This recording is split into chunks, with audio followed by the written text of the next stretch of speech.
최근 우리 한국 사회에서 가장 이슈가 되는 것은 아마 여러 가지가 있겠지만 서울의 봄이라는 영화인 것 같아요. 그 영화는 뭐 아시다시피 종신 독재를 지향하던 박정희 대통령이 갑자기 시해당한 이후에 시민들이 되게 이제는 우리가 직접 선출한 지도자를 뽑을 수 있겠구나, 민주주의가 드디어 올 수 있겠구나라는 그 어떤 봄이 올 거다라는 기대를 가졌던 그 시점에 불과 몇 달 지나지 않아 일어났던 12.12 사태라고 불리는 그 군사 반란을 다루고 있어요. 그 12월 12일에 있었던 반란군, 즉 군내 하나회라는 사조직의 수장이었던 전두환 씨를 비롯한 반란군과 그것을 막기 위해 대항했던 대항군과의 그 9시간의 일촉즉발의 상황들을 그리고 있거든요. 여러분, 결론부터 얘기하면 악이 이깁니다. 그렇죠? 악이 그냥 깔끔하게 이겨요. 말씀드린 적 있는 것 같아요. 이거 스포는 아니죠. 여러분 설마 이걸 스포라고 보시면 안 되겠죠? 말씀드린 적 있는 것 같은데 선과 악이 싸우면 논리적으로 볼 때 악이 이길 수밖에 없습니다. 왜냐하면 악은 자기가 이기기 위해 동원할 수 있는 모든 수단을 다 동원해서 덤비지만 선의 문제는 뭔지 아십니까? 자기만 생각하지 않는다라는 거. 대의를 생각하고 명분을 생각하고 또 무엇보다 타인, 사람들을 생각하기 때문에 이 둘이 붙으면 논리적으로는 선이 질 수밖에 없어요. 악이 이긴다고요. 영화에서도 마찬가지예요. 그들은 모든 수단을 동원해요. 시민들의 안전 따윈도 상관하지 않고. 하지만 나라를 생각하고 시민들을 생각하던 사람들은 할 수 있는 게 없어서 결국 패배합니다. 그런데 여러분 이 영화의 흥행이 굉장히 독특한 것 같아요. 왜냐하면 우리나라 사람들, 뭐 다른 사람들도 마찬가지겠지만 특히 우리나라 사람들은 권선징악의 구도를 되게 좋아하거든요. 그러니까 뭐 지지고 난리 부르스를 쳐도 마지막에 선이 이겨야 되는데 이 영화는 정확하게 악이 완전히 승리한 것으로 끝나거든요. 근데 이 영화가 굉장히 유행한다라는 게 이렇게 많은 이들이 본다라는 게 되게 신기한 것 같아요. 심지어 보다 보면 혈압만 오르거든. 그래서 막 심박수 챌린지인가 뭐 이런 것들도 유행하듯이. 근데 도대체 이런 영화가 왜 흥행하는 걸까요? 간단하게 영화를 너무 잘 만들었어요. 그러니까 한마디로 사람들이 얘기하죠. 한국 영화가 위기다. 뭐 영화관이 망할 것 같다. 하지만 이 영화로 이제 증명이 되었죠. 영화를 잘 만들지 못했기 때문에 사람들이 영화관을 찾지 않는 거라는 사실. 우리도 마찬가지예요. 뭐 시장이 이래서 그렇다. 뭐 사회가 이래서 그렇다. 뭐 분위기가 이래서 그렇다. 아니, 돌아봐야죠. 정말 잘 만든 좋은 근본에 천착한 그런 영화라면, 그런 콘텐츠라면 사람들이 찾는다라는 거. 교회도 마찬가지일 수 있어요. 자, 아무튼 그런데 두 번째 이유도 있는 것 같아요. 뭐냐면 악이 그렇게 처참하게 이긴 그 사건이지만 우리는 알거든요. 그게 역사를 반영하고 있는데 그 악이 계속 지속된 게 아니라 어떻게 됐다고요? 결국 그 정권은 무너졌고 더디지만 민주주의는 왔고 물론 부족하지만 그들이 어느 정도 심판을 받았다라는 거. 부족하지만. 우리는 이런 역사적 사실을 알고 있기 때문에 이 영화를 감상할 수 있는 거예요. 만약 이게 해결이 안 됐으면 우린 감상 못해요. 만들어지지도 않았을 거고요. 근데 여러분 이 역시 억설이에요. 이상하죠? 아까 얘기한 저의 논리에 따르면 논리적으로 볼 때 선은 악을 이길 수가 없어요. 대항이 안 된다니까요. 그런데 실제 역사를 보면 악이 점령했던 시기도 있었지만 그래도 선이 죽지 않고 한 번씩 반격하고 좋은 시기가 오기도 했었거든요. 그래서 우리가 지금 현재 자유를 누리면서 이렇게 살아가고 있는 것 아닙니까? 그렇다면 역사에 어떻게 악이 망하고 선이 이기는 그런 사건들이 종종 일어날 수 있는 것일까요? 뭐 국민들의 단합된 힘? 아니면 뭐 영웅의 출현? 아니면 제3의 무언가 우리가 알지 못하는 힘? 잘 한번 떠올려 보셨으면 좋겠어요. 우리는 다니엘서를 보고 있거든요. 오늘 읽은 다니엘서 되게 길었죠. 근데 간단해요. 이 사장은요. 느부갓네살 왕의 독백으로 구성되어 있어요. 혼잣말을 계속 하는 거예요. 그래서 이 모든 내용을 요약하면 한마디로 느부갓네살의 간증 이야기라고 얘기할 수 있어요. 이미 일어난 일을 회고하면서 간증하고 있는 거거든요. 그런데요, 아이러니하게도 이런 의문이 들지 않으십니까? 다니엘서 지금 4장까지 봤는데 아니 주인공 다니엘보다 누구의 분량이 더 많은 것 같아? 느부갓네살의 분량, 그것도 이 사람 누구예요? 유다를 멸망시키고 성전을 깨부순 자 아닙니까? 이 사람의 분량이 훨씬 많은 것 같고 심지어 다니엘도 받기 전에 이 사람에게 계시들이 더 많이 직접적으로 임했던 것 같아요. 좀 이상하죠. 재밌죠. 이걸 염두에 두고 좀 보셨으면 좋겠는데요. 4장은요, 1절에서 3절에서 찬양으로 시작을 합니다. 근데 뭐에 대한 찬양입니까? 갑자기 새로 나온 찬양이 아니라 지난주 있었던 3장의 사건들, 즉 그 세 친구가 구원받은 하나님께서 제4의 인물로 그 화로 가운데 등장하셔서 그들을 구원한 그 사건을 본 것에 대한 느부갓네살의 찬양이 바로 4장 1절에서 3절에 이어져 나오는 거거든요. 좀 의아하죠? 그럼 3장에 이어지지 왜 4장으로 넘어갔을까? 다 의도가 있어요. 다 의도가 있어요. 감안하시고 보셨으면 좋겠는데, 이어서 어떤 일이 일어나냐면 느부갓네살의 회고 이야기들이 나오는데, 특별히 2장에 나왔던 사건 있잖아요. 처음 꿈꿨을 때. 근데 그 내용을 알 수가 없어가지고 굉장히 번민에 빠졌었지만 어떤 일이 발생합니까? 다니엘을 통해서 하나님께서 그 뜻의, 그 꿈의 내용과 그 의미를 해석해 주는 일이 있었었잖아요. 그것에 대해서 지금 자전적 고백을 하면서 회고를 합니다. 그리고 나서 9절에 뭐라고 얘기합니까? 9절 함께 읽어볼까요? 9절 한번 읽어보겠습니다. 함께 읽겠습니다. 시작. 마술사의 우두머리인 벨드사사라, 내 안에는 거룩한 신들의 영이 있으니 어떤 비밀도 내게는 어렵지 않을 줄을 내가 안다. 내가 꿈을 해몽하여 보아라. 네, 여기 나온 벨드사셀은 우리 아시겠지만 다니엘이 바빌로니아에 끌려와가지고 강제로 붙여진 바빌로니아 시약 이름이었죠. 그러니까 한마디로 느부갓네살이 새로운 꿈을 꾼 다음에 다니엘을 불러다가 지금 얘기하는 거예요. 해몽하라고. 그리고 나서 이번에는 자기가 꾼 꿈을 정확하게 기억해서 정확하게 서술하고 있거든요. 자, 꿈은 크게 두 파트로 나뉘거든요. 파트 1은 한마디로 일명 큰 나무 이야기라고 얘기할 수 있어요. 무슨 이야기였습니까? 큰 너른 대지가 있는데 거기 땅 중앙에 어마어마하게 큰 나무가 서요. 하늘에 닿을 만큼 높은 나무였어요. 너무 거대하죠. 그래서 모든 짐승들과 생물들이 그 나무 그늘 밑에서 잘 살고 있는 듯한 그런 이미지가 파트 1이에요. 근데 이어서 파트 2가 이어지는데 일명 감시자 이야기라고 얘기할 수 있어요. 감시자는 독특한 단어라서 특정하기는 어렵지만 천사들이라고 이해하시면 될 것 같고요. 그리고 이 파트 2에서 나오는 이야기들은 마치 그 나무를 사람처럼 다뤄요. 의인화한다고 하죠. 사람처럼 다루면서 이야기를 풀어나가는데 어떻게 이루어집니까? 거룩한 감시자가 하늘부터 내려와가지고 나무에게 명령을 하죠. 예언 섞인 명령인데 뭐라고 합니까? 그 나무가 무너질 것에 대해서 예언해요. 동시에 그 밑에 있었던 생명체들이 흩어지게 만들고 그 나무는 무너져서 완전히 뿌리째 사라진 게 아니라 그 그루터기가 남게 됩니다. 근데 그 그루터기한테 명령하는 거죠. 너는 7대 동안, 그게 정확히 어느 정도의 기간인지 모르겠지만 7대 동안 짐승과 같이 살 것이다. 예언이자 명령이었어요. 이게 꿈의 내용이었죠. 그러나 여기서 멈추는 게 아니고 여기서 우리가 잠깐 번역상 오류가 하나 있는데 이게 히브리어가 아니라 아람어 원문인데 직역하면 이래요. 짐승들로 그 아래에서 새들로 그 가지로부터 피하게 하라. 즉 흩어 버리겠다가 아니라 피하게, 그 나무 무너질 건데 거기에 다치지 말고 피하게 하라라는 명령을 줬다는 거예요. 이것도 뉘앙스의 차이지만 염두에 둘 필요가 있어요.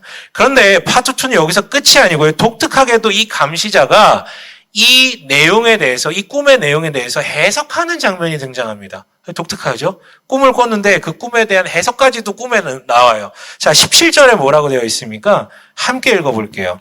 4장 17절입니다. 함께 읽습니다. 시작. 이것은 감시자들이 명령한 것이며 거룩한 이들이 말한 것이다. 이것은 가장 높으신 분이 인간의 나라를 지배하신다는 것과 뜻에 맞는 사람에게 나라를 주신다는 것과 가장 낮은 사람을 그 위에 세우신다는 것을 사람들이 알도록 하려는 것이다. 네. 이 꿈을 준 이유, 이 꿈의 의미는 뭐래요? 세 가지 사실을, 이 가장 높으신 분이라고 불리는, 즉 우리는 알죠. 이분이 하나님이라는 사실을요. 그분이 세 가지 사실을 알리기 위해서, 너와 세상에 알리기 위해서 이 꿈을 줬대요. 맥락에 따라 풀어 해석을 하면 첫 번째는 뭡니까? 고작 인간 따위가 이 세상의 통치자가 될 수 없다. 가장 높으신 분이 이 세상의 진정한 통치자라는 사실을 알리기 위해서. 두 번째는 만약에 인간 통치자가 세워진다면 그건 누가 세운 거라고요? 그 가장 높으신 분이 세웠기 때문에 그 자리에 있는 거라고요. 세 번째, 그런데 그 가장 높으신 분의 최종 관심은 어디 있대요? 낮은 사람들을 세우는 것, 즉 정의에 있다라고 명확하게 얘기를 합니다. 그분의 관심은 정의에 있다라는 것이죠. 이게 꿈의 내용이었고요. 이를 듣고 다니엘은 해몽합니다. 근데 여러분 여기서 우리가 주목해야 될 점이 있어요. 여러분 이 꿈의 내용을 듣고 보니 뭐가 떠오르지 않으십니까? 바로 2장에서 나왔던 느부갓네살의 첫 꿈. 그거 기억나시죠? 금머리를 한 하지만 재료들이 부위별로 다른 그 큰 금신상. 근데 손대지 않은 돌이 날라들어와 깨부수고 그 돌이 주춧돌이 되어서 태산을 이루고 온 세상을 덮는 이 꿈. 사실 우리가 4장의 내용을 굳이 풀어 설명하지 않더라도 2장의 그 첫 꿈과 거의 유사하다라는 사실을 직관적으로 느끼게 될 거예요. 물론 차이는 하나 있습니다. 무슨 차이가 있습니까? 그때는 아예 꿈의 내용이 기억이 안 났어요. 하나도. 근데 이번에는 어때요? 꿈의 내용이 정확하게 기억나고요. 심지어는 이 꿈의 내용이 무슨 의미인지에 대해서 그 꿈 안에 다 포함되어 있었어요. 그렇다면 여러분, 여기서 우리의 질문은 하나님께서 주신 이 꿈의 내용이, 그 꿈의 의미가 정확히 무엇일까라는 질문이 되어서는 안 돼요. 만약에 그게 궁금하면 2장에서 설교했던 그 내용으로 돌아가 보시면 돼요. 똑같은 내용이니까. 반복되는 거니까. 그렇다면 이 4장을 볼 때 우리의 질문은 좀 달라져야 되겠다. 뭐라고 달라져야 되냐면 하나님은 도대체 왜 같은 의미를 담은 그 계시를 반복해서 주고 계실까? 그리고 또 하나, 왜 처음에는 기억하지 못하게 하셨는데 점점 구체적으로 이렇게 선명하게 보여줄까? 더 나아가 무엇보다, 아니 이 인간은 유다를 때려잡고 성전을 무너뜨리게 만든 이 원흉 아닙니까? 근데 어떻게 이런 사람에게 반복적으로 이렇게 뚜렷한 계시를 주실 수 있으실까? 이 부분에 대해서 우리는 답을 찾아가야 돼요. 자, 그렇다면 여기에 대해서 답하기 전에 우리는 계시가 처음 임한 때로 돌아갈 필요가 있거든요. 2장에서 다니엘은 해몽하기에 앞서서 이렇게 얘기하죠. 그러니까 하나님으로부터 그 꿈의 뜻, 그 꿈의 내용과 그 뜻을 부여받고 느부갓네살을 만났을 때 느부갓네살이 명합니다. 해몽하라고. 근데 바로 해몽하는 게 아니라 선을 한번 쫙 긋고 해몽을 시작하거든요. 뭐라고 선을 그었었습니까? 2장 30절 한번 읽어볼게요. 2장 30절입니다. 함께 읽겠습니다. 시작. 저에게 이 비밀을 드러내신 것은 제가 다른 사람보다 지혜가 더 있어서가 아니라 임금님께 그 꿈을 해몽해 드려서 임금님의 마음속에 있는 생각들을 임금님께서 아시도록 하시려는 것입니다. 네. 뭐라고 선을 긋고 시작했어요? 나이가 지혜로워서 얘기할 수 있는 것도 아니고 이 꿈을 주신 분이 뭘 위해서?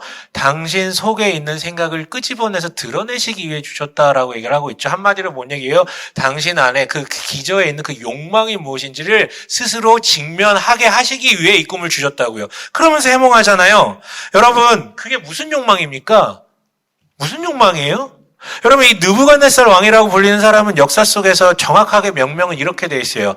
네부카드네자르 2세. 이 사람은요, 역사적으로 엄청 호의적인 평가를 받습니다. 신바빌로니아의 2대 왕으로서 이 제국을 어마어마하게 넓게 정복했던 정복 왕이자 호연지기가 가득했던 굉장히 멋진 왕으로 그려져요. 동시에 세계 7대 불가사의 중에 하나라고 불리는 공중정원이 있어요. 아내를 위해서 그 완전 평지인데 산 같은 거 만들어서 물 흐르게 이렇게 만든 거 있어요. 지금은 없지만 그런 어마어마한 건축물들을 남긴 위대한 왕으로 평가받아요. 하지만 그건 사람들과 세간의 평가죠. 하나님께서는요, 정확하게 하나님의 시각은 달라요.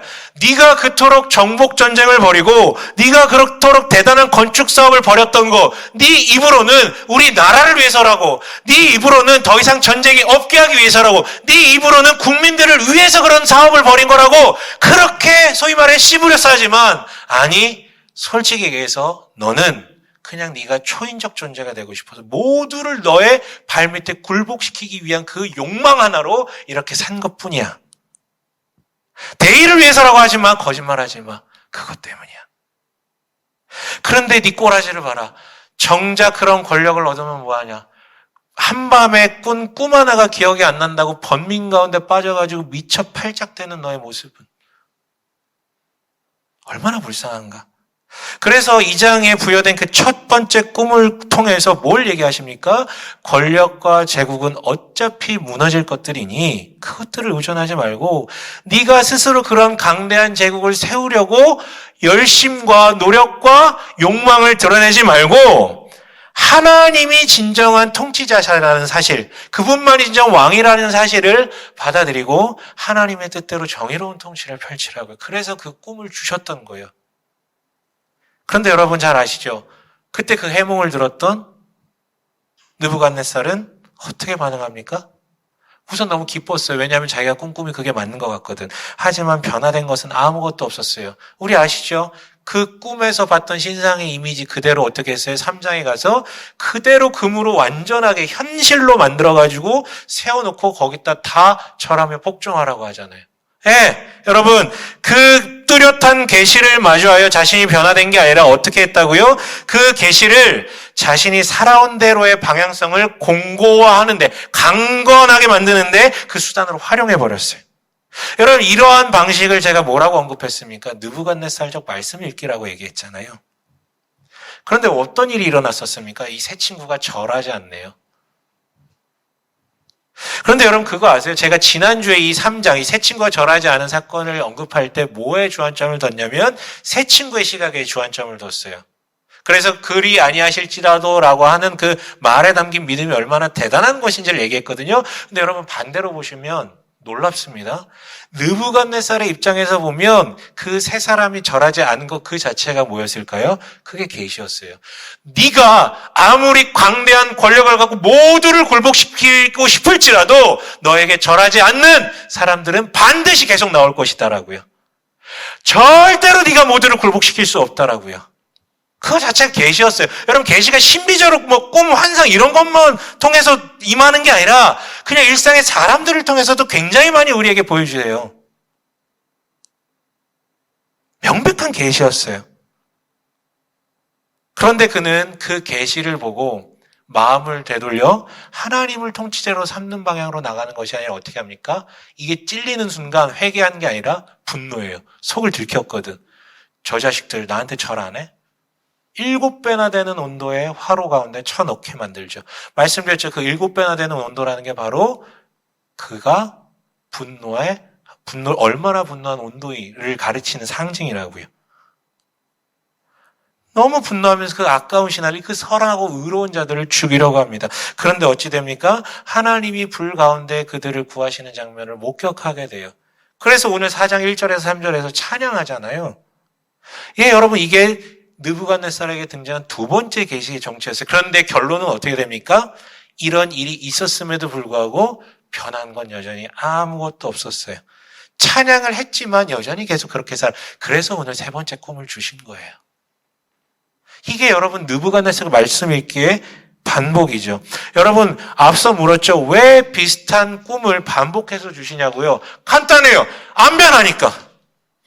아무리 명확하게 줘도 안 변하니까.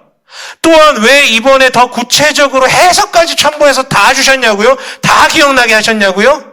심지어 여러분 고대 근동 이 당시에는요 큰 나무 하면 당연히 왕을 상징한다라는 공통의 이해가 있었어요. 그러니까 이 바빌로니아 땅에 사는 누가 꿈을 꾸더라도 콧나무가 나오면 그건 왕이야. 그러니까 이 느부갓네살도 당연히 다 알고 있는 사실이에요. 당연한 거라고. 심지어 해석까지 첨부해 주잖아. 여러분 이건 완전 상을 차려놓고 입에 떠 먹여준 거예요. 근데 안 먹는 거지. 왜 이렇게 점점 세세해지냐고요? 계시가 안 변하니까. 안 변하니까. 그렇다면 여러분 마지막 질문.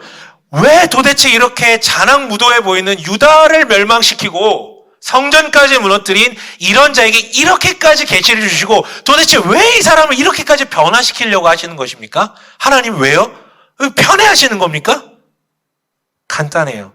이 자가 자기 욕망에 쩔어가지고 계속 이런 식으로 통치해 나간다면 그 밑에 거하는 모든 인간, 짐승, 막론하고 모든 생명체들이 고통 가운데 점점 더 들어갈 거니까. 피눈물 흘린 사람이 점점 많아질 거니까요. 여러분 지난 3장에서 그 왕의 급발진 앞에 세 친구가 죽을 뻔했는데 하나님의 개입으로 말미암아 구원받았다 그랬잖아요. 근데 그때 말씀드렸어요. 언제는 구하시고 언제는 구하시지 않는다. 그거 우리 모른다고요. 근데 구원받은 것만 기록된 거지 구원받지 못한 수없이 많은 사람들의 이야기가 있어요. 이 세 친구의 이야기는 매일같이 벌어진 거예요. 바빌로니아 땅에서. 아니, 3명이 아니라 30명, 300명, 3,000명의 이야기들. 얘가 마음을 안 바꾸면, 이 왕의 마음을 안 바꾸면 그 영향력 아래 있는 사람 다 그렇게 되는 거예요.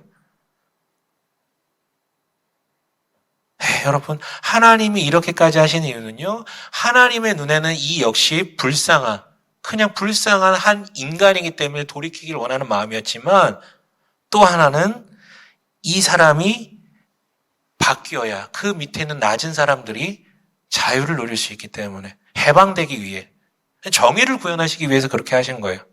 그런데 이번에도 그가 바뀌지 않았어요. 이 꿈을 다 듣고도 바뀌지 않았어요. 그래서 28절에 뭐라고 되어 있습니까? 28절 함께 읽어봅니다. 시작. 이 모든 일이 다 느부갓네살 왕에게 그대로 일어났다. 여러분, 이거 성경의 한탄이에요. 그냥 다 그대로 일어났다고요. 심지어 여러분 29절 보면 12달이 지난 뒤에라고 되어 있어요. 뭐냐면 1년이라는 유예 기간을 충분히 주었음에도, 아니 여러분, 이 정도 했으면 바로 심판해야 되는 건 아니에요. 그런데 이때에도 유예 기간을 주세요. 하나님 늘 그러셨어요. 심판을 예고하시지만 언제나 유예 기간을 두시면서 수많은 계시들을 줘요. 근데 반응을 안 하니까 결국 칼을 뽑을 수밖에 없는 거죠. 왜요? 그분은 사랑이시지만 동시에 정의이시기 때문에. 아니 여러분, 이렇게 반복되고 구체화되는 계시에도 불구하고 심지어 하나님을 놀랍게 찬양했던 자가 왜 조금도 변하지 않은 걸까? 왜냐하면 여러분, 이미 본문에 수많은 힌트들, 특별히 그의 언행을 통해서 이미 힌트들이 드러났어요. 그런 거 있잖아요. 여러분, 우리가 아무리 숨기더라도, 우리 내면의 욕구를 숨기더라도 어느 시점인가는 말과 행동으로 드러날 수밖에 없어요. 드러나게 돼요. 아무리 숨겨도. 잠깐 정신줄 놨을 때, 아니면 혼자 있을 때. 우리 18절 한번 읽어볼까요? 느부갓네살이 꿈에 대해 설명하는데 이렇게 얘기하죠. 18절에 뭐라고 되어 있습니까? 함께 읽습니다. 시작. 나 느부갓네살 왕이 이런 꿈을 꾸었으니 너 벨드사살은 이 꿈을 해몽하여라. 내 나라의 모든 지혜자가 그 꿈을 해몽하여 나에게 알려주지 못하였으나 너는 내 안에 거룩한 신들의 영이 있으니 할 수 있을 것이다. 네. 거룩한 신들의 영이 있으니 할 수 있을 것이다. 그러니까 아무리 여러분 대단한 체험을 하고 하나님을 찬양한 이력이 있어도 그 사람의 말을 통해 증명이 되죠. 그는 하나님을 존경하긴 하지만 하나님이라는 분이 자기에게 있어서 유일하신 분은 아니었어요. 그냥 수많은 거룩한 신들 중에 하나였죠. 또한 이 해몽을 듣고 1년 뒤에 어떤 일이 발생합니까? 29절 한번 읽어볼까요? 29절이요. 함께 읽겠습니다. 시작. 12달이 지난 뒤에 어느 날 왕이 바빌론 왕궁 옥상에서 거닐면서. 네. 여러분, 수도 바빌로니아 인근은 완벽한 평지예요. 아까 공중정원 얘기하면서 얘기했죠. 그런데 그 평원 위에 세워진 바빌로니아라는 도성에서도 가장 높은 곳에 위치한 게 바로 이 왕궁의 옥상입니다. 근데 거기엔 누구만 올라갈 수 있어요? 자기만 올라갈 수 있어요. 자기만 올라가서 뭘 할 수 있어요? 만인을 내려다볼 수 있는 자리예요. 여러분, 이거 지금도 여전히 이어지는 습관들 아닙니까? 지배욕이 있는 사람들 펜트하우스를 그리잖아요. 펜트하우스라는 거주지를 넘어서 사옥을 지을 때 가장 맨 위층에 그 대표의 자리를 갖는 것들, 이게 그냥 그 사람들의 내면의 욕구가 그대로 반영된 현실이에요. 그럼 제 우스갯소리지만 교회도 그런 교회들이 있죠. 우리 교회는 건축할 일이 없을 것 같지만 혹여나 만약에 건축하게 된다면, 만약에 제가 목양실을 제일 위층에다 배정을 했다? 그거 자체 여러분 타락한 거예요. 제가 소통 안 하겠다는 거지. 내 위에서 군림하고 내려보겠다는 거예요. 근데 그게 여러분 그냥 별 얘기가 아니라 그게 그냥 이 내면의 욕구의 그냥 반영들이라니까요. 심지어 30절에는 뭐라고 시작됩니까? 혼자 중얼거렸다 하면서 30절에 뭐라고 해요? 함께 읽어볼까요? 30절이요? 함께 읽습니다. 시작. 혼자 중얼거렸다. 내가 세운 이 도성, 이 거대한 바빌론을 보아라. 나의 권세와 능력과 나의 영화와 위엄이 그대로 나타나 있지 않느냐. 혼자 중얼거렸다라고 되어 있죠. 그 왕궁 옥상에서 아무도 보는 이 없을 때, 가면을 쓸 필요도 없고 누군가를 배려를 할 필요도 없고 있는 채 할 필요도 없는 그 순간, 나지막한 자기 목소리로 한마디로 내가 짱이고 내가 신이다.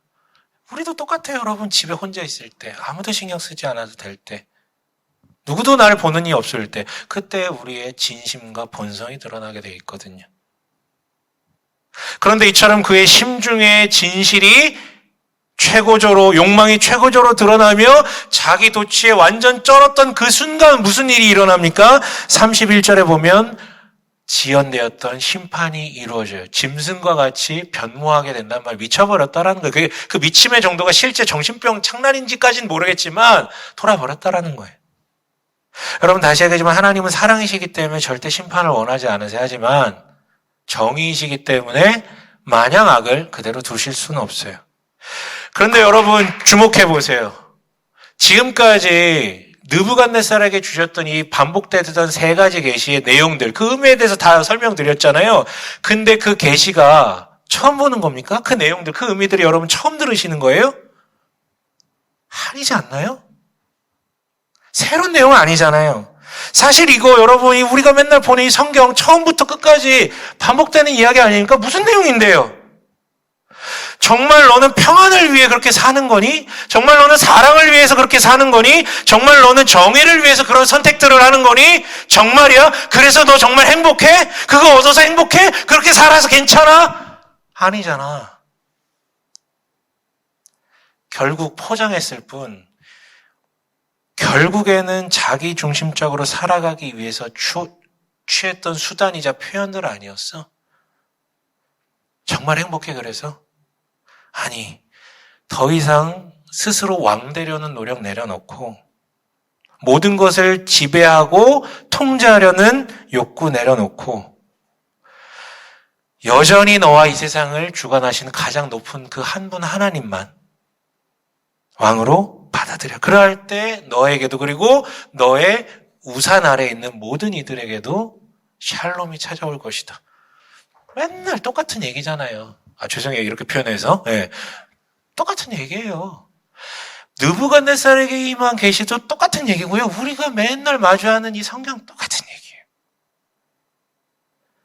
그런데도 이 계시를 반복적으로 마주하고 심지어 하나님을 반복해서 찬양할지라도 우리네 삶에 전혀 변화가 없다면 무슨 이유 때문에? 아니 여러분 이 계시를 받아들이면 변화될 수밖에 없는데 왜 안 변하냐고요? 왜냐하면 느부갓네살적 말씀 읽기를 하고 있기 때문이죠. 그렇다면 왜 느부갓네살적 말씀 읽기를 합니까 우리가? 아까 이미 단서는 나왔어요. 느부갓네살처럼 여전히 하나님은 그저 수많은 신들 중에 하나라고 여기고 있기 때문에. 아니죠. 여기 대부분의 분들은 그런 분들이 없으실 거예요. 그렇죠? 그리고 요즘 시대에 뭐 여러 가지 신을 동시에 섬기는 사람들 그런 사람 없잖아요. 하지만 여러분 우리는 여전히 동일하게 우상 숭배를 합니다. 쾌락과 명예와 권력과 같은 것들, 특별히 돈과 같은 것들을 하나님과 겸하여 섬기죠. 그렇기 때문에 변화가 없는 거죠. 이어서 느부갓네살처럼 결국 그 근원에는 자신을 여전히 신처럼 여기기 때문에, 즉 자기중심성이라고 불리는 이 죄에 사로잡혀 있기 때문에 결국 아무 변화가 없는 삶으로 나아가죠. 그래서 느부갓네살처럼 계시를 대하고 그래서 변화가 없게 되는 거예요. 그 뜻을 알고는 싶지만 변하고 싶지는, 받아들이고 싶지는 않고 굳이 나를 바꾸고 싶지는 않고 굳이 내가 의존하던 것들을 버리고 싶지는 않아요. 도리어 느부갓네살처럼 살던 방식을 강화하길 원하고 그렇게 해주십시오라는 기도만 하게 되는 것이죠. 그렇다면 하나님께서는요, 결국은 나중에는 칼을 드실 수밖에 없어요. 무너뜨리실 수밖에 없어요. 왜요? 하나님께서 자신을 섬겨주지 않아서 삐친 거예요? 나만 봐야 된다, 안 봐서 삐친 거예요? 아니, 그거 옛날 일이고 이제는 얘가 계속해서 돌아키지 않는다면 그 손에 든 게 많아질수록 그 손에 든 것들로 자기도 해야지만 남들도 해하게 만들기 때문에.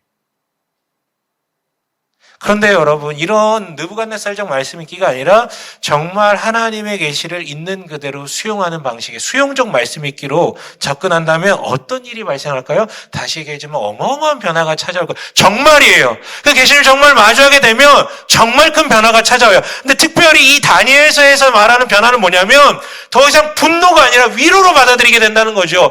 유배지 같은 곳을 살아가면서 분노할 일이 한두 가지가 아닌데 분노하지 않고 위로를 받는다는 게 무슨 얘기냐고요? 여러분 처음에 말한 12.11 사태 같은 것들을 보면 그것을 통해서 권력을 거머쥐어서 나라의 백성들을 도탄에 빠뜨리고 괴롭게 만든 사람들, 그로 인해 발생되는 무수한 악을 보면 사람들은 분노해요.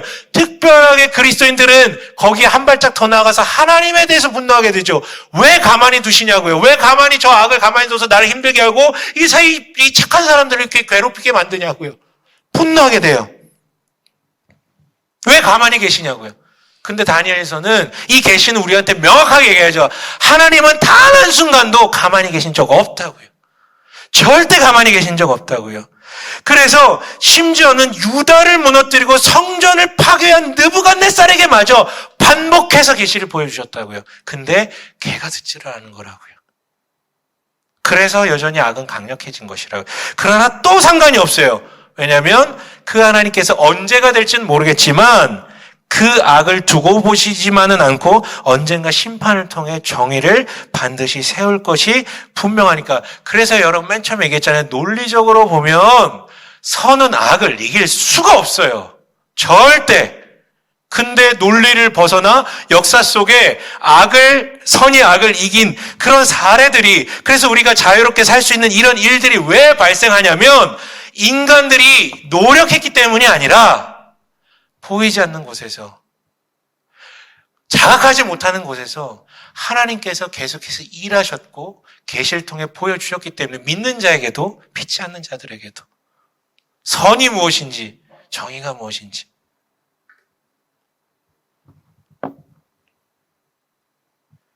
그 돌보심 때문에 이렇게 될 수 있었구나를 깨닫게 된다면, 이 하나님의 진심을 알게 된다면 자기 눈에 보이는 건 유배지잖아요. 처참하잖아요. 망했잖아요. 근데 그게 더 이상 분노스럽지 않은 거예요. 분노가 일어나기보다는 이 계시에 담긴 위로로 다가오게 되는 것입니다. 큰 변화죠. 또 다른 변화도 찾아와요. 유배지를 살다 보면 어떻게 됩니까? 하나둘 무너지잖아요. 왜냐하면 바빌로니아가 주권자고 바빌로니아 문화가 가득하잖아요. 우상과 쾌락과 탐욕과 권력과. 그러니까 다 그렇게 살아. 그러니까 믿는 사람들도 하나하나씩 무너져. 그러다 보면 어떤 생각이 들어요? 아, 그냥 저렇게 살아도 되나 보구나. 그렇게 되겠죠. 근데 이 계시가 자신에게 정말로 다가오게 된다면 용기를 얻게 돼요. 꼭 저렇게 살지 않아도 된다. 내가 오늘 행하는 선하고 의로운 행동들이, 일들이 되게 무의미해 보이지만 아니야, 의미가 있는 거야 라고 받아들이고 도전할 수 있게 되는 것이죠. 여러분, 이게 당시 느부갓네살의 꿈, 그 계시를 직접 받았던 다니엘이 세상과 계시를 바라보던 시각이고요. 이 시각이 바로 다니엘서를 통해서 바빌로니아, 페르시아라는 유배지를 살던 유대인들이 받았던 위로와 도전의 시각이고요. 이것은 세대를 막론, 시대를 막론하고 유배지를 살아가는 그리스도인들에게 동일하게 주어지는 위로와 도전이 될 수 있는 큰 변화의 계시예요. 그런데 여러분, 여기서 그치지 않아요. 진짜 또 어마어마한 위로가 있어요. 저는 아까 것만 해도 되게 위로가 됐거든. 그래, 무의미하지 않을 거야. 나의 이런 선을 향한 열정들이 무의미한 게 아닐 거야. 도전이 되고 위로가 됐어요. 근데 또 다른 위로가 있어요. 26절 함께 해볼까요? 26절이요. 함께 읽어봅니다. 시작. 또 나무뿌리에 그루터기를 남겨두라고 명령하신 것은 하나님이 세상을 다스리신다는 것을 임금님이 깨달으신 다음에야 임금님의 나라가 굳게 선다는 뜻입니다. 네. 큰 나무가 되려라 하는 것은 무너뜨리시지만 아까도 얘기했지만 미묘하게 뭔가가 남겨져 있어요. 뭐냐면 뿌리까지 발본색원 하는 게 아니라 뭘 남기세요? 그루터기를 남기셨단 말이에요. 왜요? 하나님이 세상을 다스리신다라는 걸 깨닫게 하여서 다시 그 위에 세워지게 하시기 위해요. 그럼 징하지 않나요?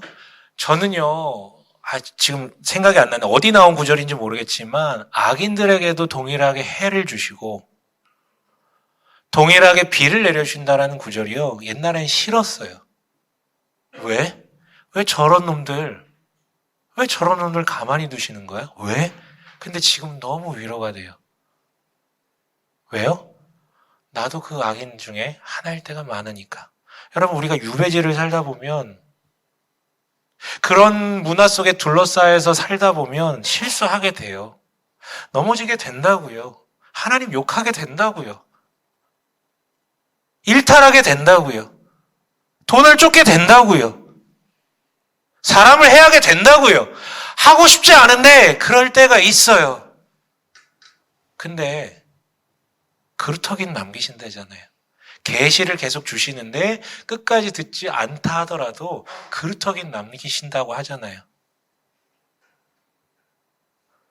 여러분, 느부갓네살저 말씀 읽기로 계시를 대하며 분노하거나 넘어지거나 외면하는 게 우리의 일상이잖아요.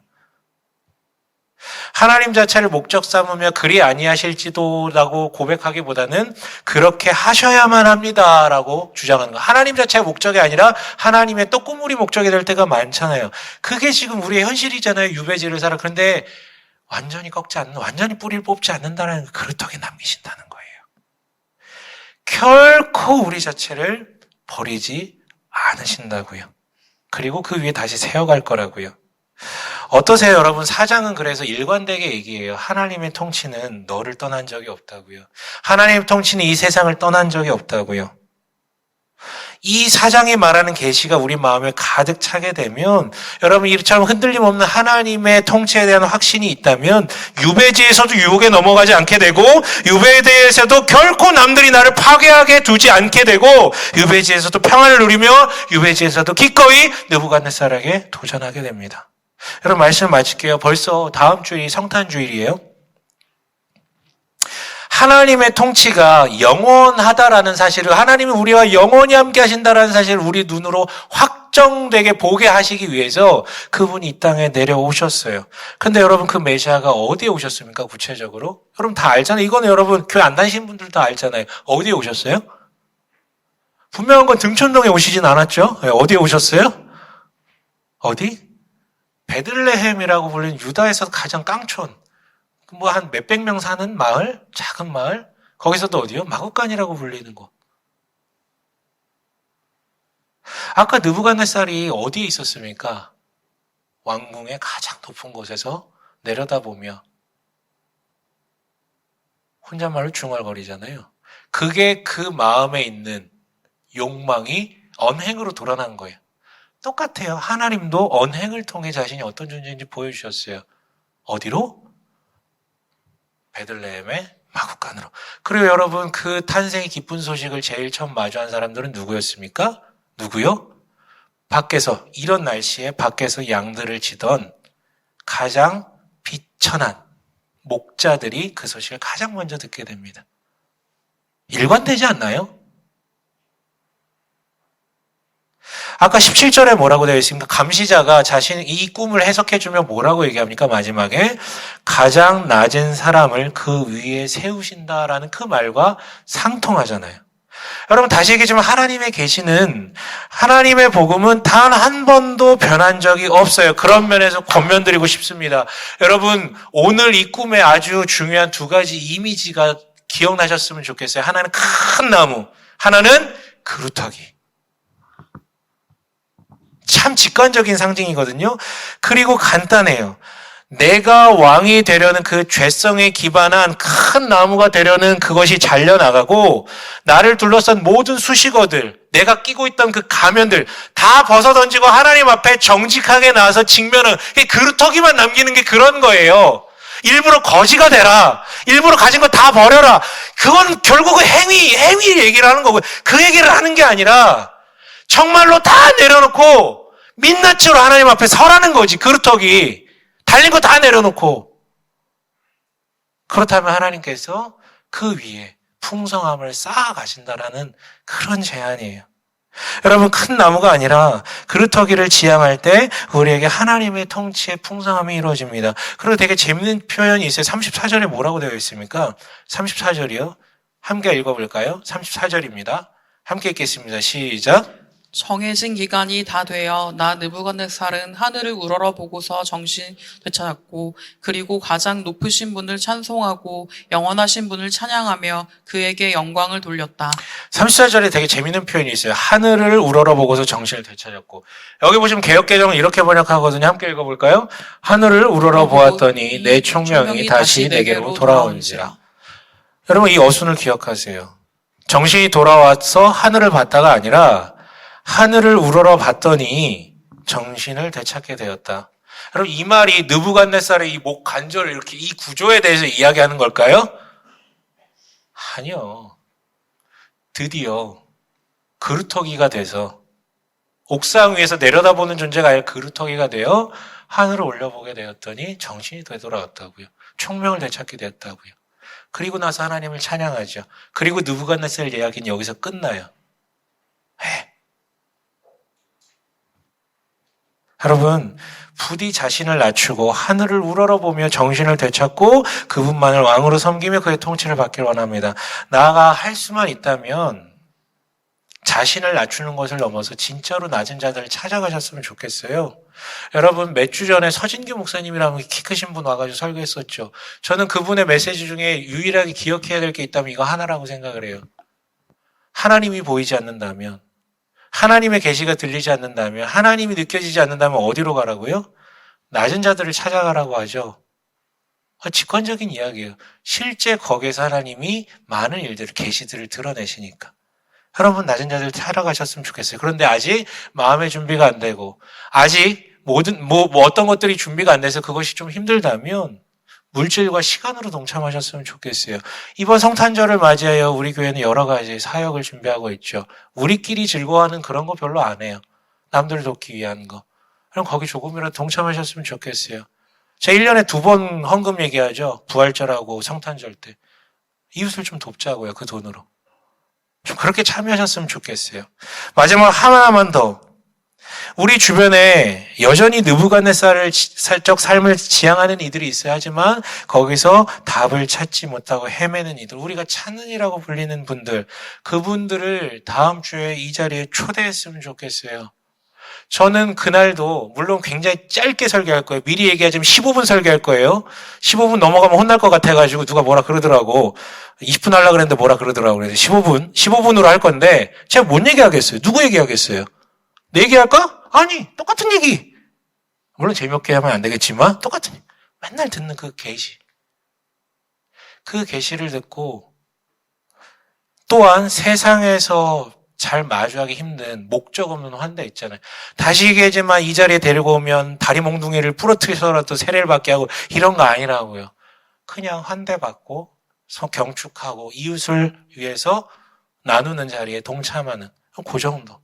그런 자리에 좀 초대할 수 있었으면 좋겠어요. 그들에게도 참된 위로와 도전을 줄 수 있었으면 좋겠어요. 그리고 무엇보다 우리 여기 계신 모든 분들이 수용적 말씀 있기를 통하여서 정말로 그 마음의 평온과 유배지에서도 감사를 고백하며 살 수 있는 여러분 되시길 주님의 이름으로 간절히 축원합니다.